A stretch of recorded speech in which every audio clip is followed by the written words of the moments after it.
جان ہے تو جہان بھی ہے۔ تو یقیناً ناظرین کرام صحت اور تندرستی کا عبادات سے تعلق بہت اہم ہے۔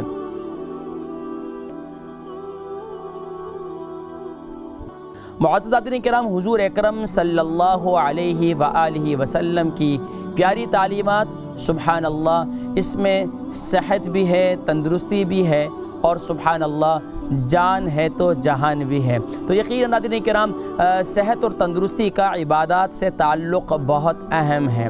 پیارے کریم آقا علیہ السلام کی تعلیمات طب نبوی، اور اگر اس طب نبوی سے فوائد اٹھائے جائیں تو سبحان اللہ جسمانی صحت بھی بہتر ہے، اور جسمانی صحت بہتر ہونے کے ساتھ سبحان اللہ عبادات میں یکسوئی، عبادات میں سبحان اللہ خوب ذوق و شوق، اور عبادات سے گہرا تعلق ہے صحت کا۔ ناظرین کرام یقیناً اگر بندہ صحت مند ہے، صحت و تندرستی ہے، تو قرآن کریم کی تلاوت میں سبحان اللہ ایک کیفیت اور ایک لطافت، ہم صحابہ کرام رضوان اللہ تعالی علیہم اجمعین کی زندگی کو پڑھتے ہیں تو سبحان اللہ صحابہ سبحان اللہ گھنٹوں گھنٹوں قرآن کریم کی تلاوت کیا کرتے تھے، حتیٰ کہ صرف اور صرف نماز کے علاوہ نہیں بلکہ نمازوں کے اندر، نفلی نمازوں کے اندر بھی پوری رات جو ہے وہ کھڑے رہتے تھے اور اللہ کی بندگی کا حق ادا کیا کرتے تھے۔ ناظرین کرام، ایک آج ہم ہیں، آدھا گھنٹہ تلاوت قرآن کریم بہت مشکل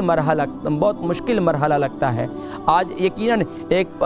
فرض رکعت، 4 رکعتیں فرض، اور اسی طریقے سے عشاء کی نماز اگر 17 رکعتیں ہیں تو وہ پڑھنا بھی بہت دشوار محسوس ہوتا ہے۔ اسی طریقے سے اگر روزے رکھنے ہیں تو روزے بھی بہت مشکل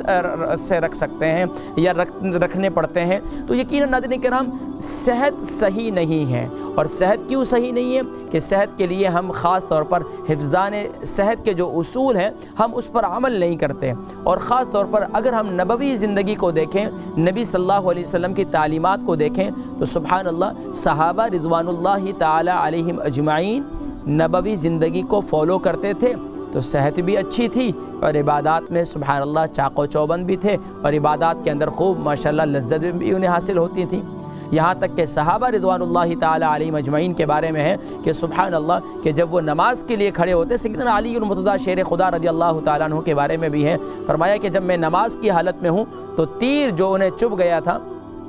تیر جو ان کے جسم میں پیوست ہو چکا تھا، فرمایا کہ جب میں نماز کی حالت میں ہوں تو یہ تیر میرے جسم سے نکال لو۔ اللہ اکبر، یعنی کہ اللہ سے تعلق میں اس قدر مگن رہتے تھے کہ اس میں دنیاوی تکالیف کا احساس تک نہیں ہوتا تھا۔ آج ہمارے جسم میں دنیاوی جسمانی تکالیف کی وجہ سے نماز میں کھڑا ہونا، قیام کے لیے 3 منٹ یا 10 سیکنڈ یا 30 سیکنڈ کے لیے نماز میں قیام کی 1 رکعت میں کھڑا ہونا، تلاوت قرآن کریم کرنا، اگر آج آپ کی لوکل مسجد کے اندر امام صاحب اگر کوئی 10 آیات قرآن کریم کی تلاوت کر لیں سورہ فاتحہ کے بعد تو وہاں ایک شور ہو جائے کہ یہ امام صاحب بہت لمبی نماز پڑھاتے ہیں، لیکن اللہ اکبر، اور ہماری عادت ہو چکی ہے بس 3 آیات جو ہیں وہی کافی ہیں، اور اپنی روزمرہ کی روٹین میں بھی ہم نے سورہ اخلاص ہی کا انتخاب کیا ہے یا سورہ کوثر ہی کا انتخاب کیا ہے، کیونکہ ہم یہ چاہتے ہیں کہ بس جسمانی صحت اچھی نہ ہونے کی وجہ سے ہم یہ چاہتے ہیں کہ نماز مختصر ہونی چاہیے۔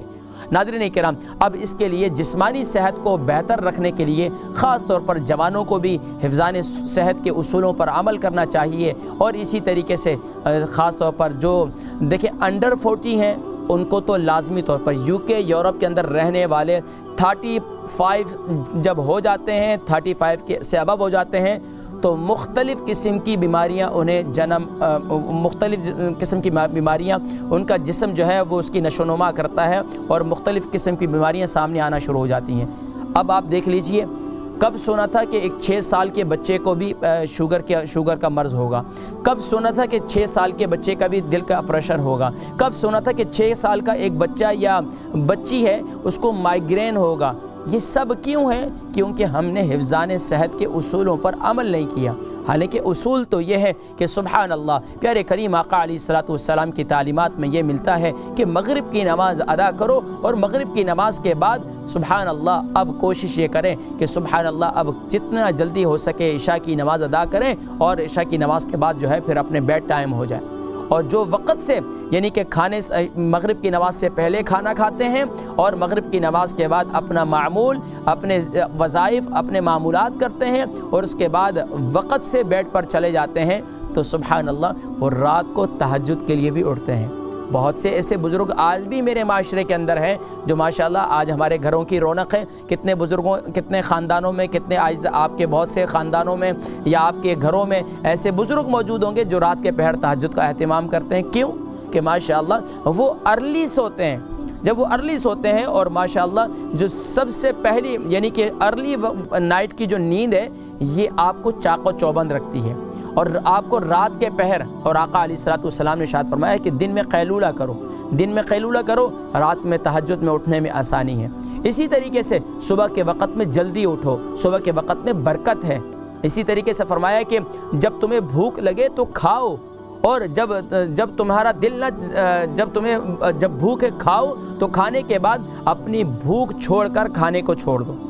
اب ہمارے یہاں کیا ہے کہ جب تک فل نہ ہو اور جب تک اپنے وہ کہتے ہیں ٹھونسنا، جب تک ہماری آنتیں اسٹریچ نہیں ہوں تو اس وقت تک ہمیں تو اپنی کھانے میں مزہ ہی نہیں آیا، کہتے ہیں ابھی بھی بھوک باقی ہے۔ بھائی بھوک چھوڑ کر آپ کو جو ہے اپنا کھانا چھوڑ دیں۔ لیکن ہمارے یہاں یہ کہ رج کر کھانا ہے اور ڈٹ کر کھانا ہے، اور کھانا بھی کون سا؟ رات کا ڈٹ کر کھانا ہے اور رج کر کھانا ہے، اور دن کا کھانا وہ تو چلو سینڈوچ ہی چل جاتے ہیں، کوئی کرپس کا پیکٹ ہی کھا لیا، کوئی کچھ کھا لیا۔ یہ چیزیں جو ہے ہماری صحت کو خراب کرتی ہیں۔ تو اس لیے جو جوان ہیں وہ اپنی صحت کے لیے ابھی سے اگر اچھی غذا کا استعمال کریں گے اور صحیح معتدل غذا کا استعمال کریں گے، دیکھیں کامن سینس کی باتیں میں آپ کو سمجھانے کی کوشش کرتا ہوں، جو جتنی سادی غذائیں استعمال کریں گے ان کی صحت اتنی ہی اچھی ہوگی۔